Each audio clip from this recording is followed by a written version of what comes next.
You can feel it in the Detroit air late summer, like the cold steel of a fresh snap count, sharp against the grit of a Ford Field night. The buzz isn't from the usual all-season optimism or a shiny new draft pick headline. No, this one's creeping in slow, the kind of rumor that makes a die-hard lean a little closer at the bar, nursing a beer thick with the taste of last season's almost there blues.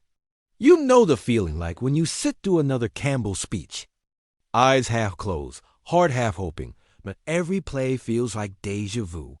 There's that old Detroit football grind. We build, we scrap, we bleed blue and silver.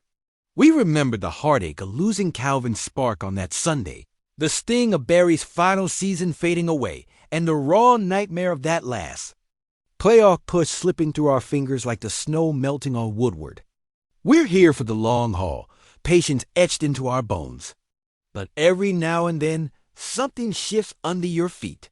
Something jarring. The whispers grow louder in the locker room, breaking through the usual preseason hum of Chido Awuzie, assignment, and Caleb Raymond's latest catch. And that's where it tilts.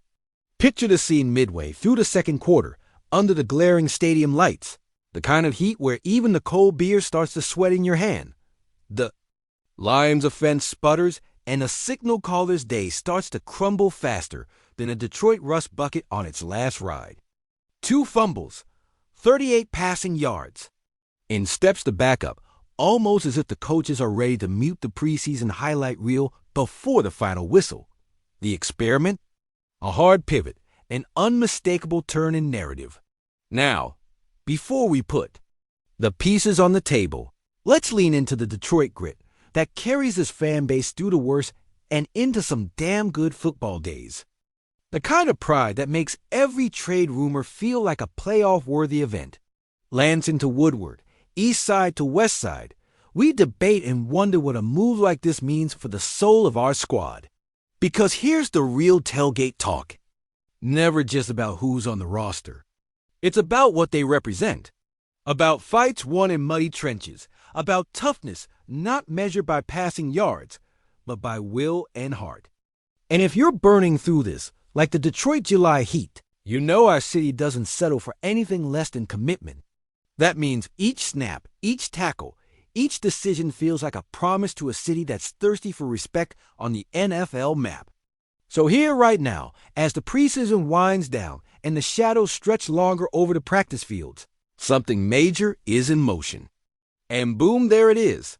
Hendon Hooker headed out the door. The young quarterback, once a third-round pick fool. Of promise and potential.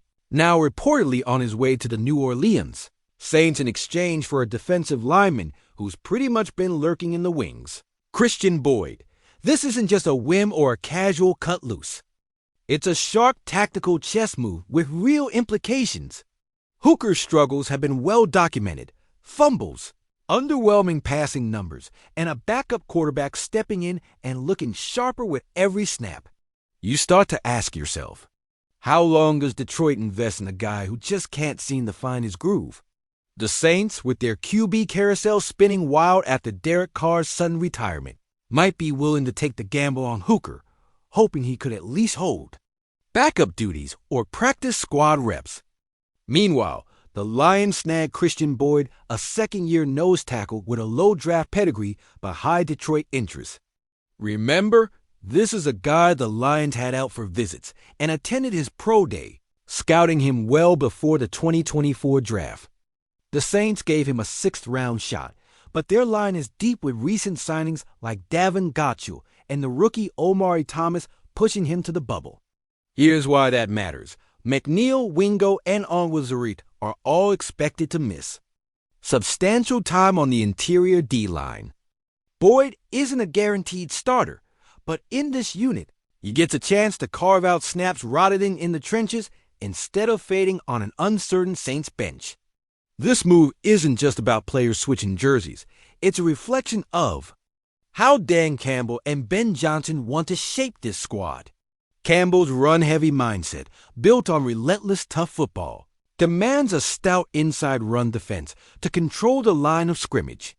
Boyd's size and style fit that mold better than a quarterback who's yet to show he's ready to handle more than mop-up duty. Detroit's 2QB look suddenly feels more like a practical necessity than a hopeful project. And you can almost hear the rumor mill turning at the old wagon shop. Boyd's coming back, and he might just be the fresh edge this D-line needs. Get ready for some dirt and grit mixing with those Honolulu blue stripes. You know the old locker room joke, right? Imagine a veteran whispering to Boyd during walkthrough, "Welcome to Detroit, kid. Hope you like the cold ... and the noise." It's funny because it's true. This is a city and a team that will test your mettle from the get-go. So what now? The whispers at Ford Field crackle with, what if this trade sparks something new? What if Boyd, quietly waiting in the wings, becomes the disruptive force inside our defense in a season where every sack, every stop feels like redemption? We look at the behind-the-scenes chessboard. If Boyd beats out the others for snaps, do we see someone like Onward Zurich or McNeil push back on the depth chart? Does the QB carousel mean Kyle Allen's role expands as Hooker's footprint fades to a distant Detroit summer memory? And here's the kicker. The Lions might not even have to pull the trigger to get Boyd. If the Saints cut him loose in final roster moves, Detroit could scoop him on waivers, adding a piece who's already familiar, already a Detroit target. Something brewing in the shadow of the Motor City, moving fast and quiet, ready to sneak up on a league that thinks Detroit's still building. Because here in the city of grit and grit alone, the question prowling in every fan's mind isn't just who's out or who's in. It's who's going to fight and who's going to fold. And the next snap? It just might tell us everything. Listen up, Lions fans, this isn't just another preseason shuffle. It's a battle for our legacy. A seismic shift right here in the heart of Detroit's grit. Because when they say the game's won in the trenches, they're talking about a team that's willing to bleed for every inch. And that's exactly what's happening right now. With Boyd potentially stepping into those heavy boots, and the rumors swirling that if he goes unclaimed on waivers, he's ours another low draft. Gem we poked and prodded, hoping for that breakthrough, like Calvin's year only this time. It's about smashing the line, punishing the run, and rewriting the run-dominant Detroit narrative that's been stuck on repeat since we watched Barry's last run. A franchise that's always had more scars than stars, but refuses to fold because if Boyd joins, it could set off a domino effect where McNeil and Wingo get pushed even harder for snaps. And Campbell's relentless demand for a purple line starts to light up in neon-risking internal battles. Yes, but also igniting the unseen edge we need to face Green Bay, Minnesota, and the rest, with the NFC North monsters gnashing teeth. Remember, this city's been through heartbreaks that scar deeper than a WLB's block, the 0-16 nightmare, or the shame of Calvin's injury, and even last year's wild-card heartbreak where we nearly broke through, only to see it slip away. Like a Detroit winter snow, so now it's about who's willing to bleed blue and silver for the next big shot. Because Campbell's run-heavy mindset demands a fortress in the middle of line so tough it becomes the league's worst nightmare. And if Boyd steps in, he might just be the silent engine that pushes this defense into beast mode, disrupting whatever our rivals throw at us. And here's where it cuts even deeper. If Boyd gets picked up on waivers by someone else, it's not just a missed opportunity, it's a sign the league recognizes Detroit's sneaky underdog moves.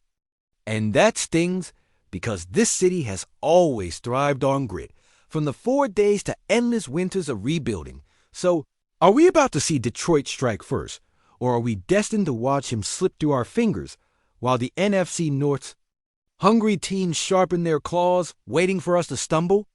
The clock's ticking, and the next move will either cement Boyd as a blue and silver warrior or see him vanish into the abyss of league scraps, leaving us to wonder, did we just miss our shot at a gritty revolution in the trenches? Honestly, as a Lions fan, I believe Detroit's fighting spirit is unmatched. But if Boyd slips away, it's a signal that the league's waking up to our quiet strength, something that's been brewing under the surface since Barry's last run under Campbell's wing.